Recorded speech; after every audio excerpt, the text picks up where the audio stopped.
Il va falloir se préparer à des mois difficiles en raison de l'arrêt probable de la fourniture de gaz par les Russes. C'est en tout cas le message passé hier par Emmanuel Macron.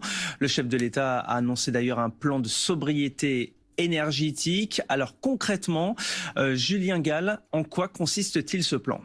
Alors l'objectif de ce plan, c'est de rentrer collectivement dans une logique de sobriété et de se mettre en situation de consommer moins. C'est le président de la République qui l'a dit hier dans l'entretien du 14 juillet. Alors concrètement, ça veut dire réduire de 10% notre consommation énergétique, électricité, gaz, carburant d'ici 2024. Mais le président, il a également demandé aux administrations publiques, aux grands groupes de préparer un plan. Alors comment les administrations vont devoir s'y préparer ? Les établissements qui reçoivent du public vont devoir mettre en place des mobilités plus sobres, qu'il s'agisse de celles des employés ou des transporteurs de marchandises, avec notamment par exemple l'installation de l'électrique. Et puis les organisations syndicales et patronales vont, elles, devoir s'engager en faveur des dispositifs de soutien aux salariés. Il en existe déjà plusieurs, la prime transport pour l'aide au carburant ou encore l'autopartage. Mais ce que demande le gouvernement, c'est également d'appliquer la loi qui existe déjà, puisqu'il est déjà interdit, par exemple,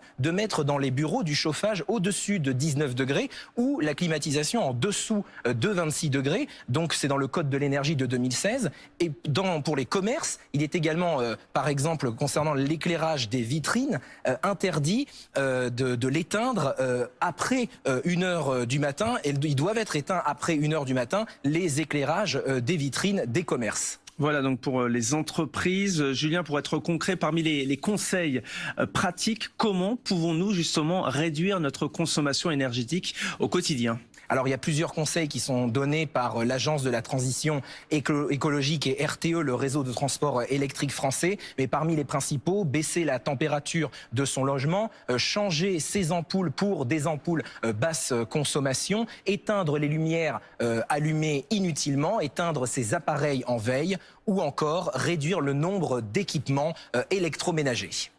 Si Julien.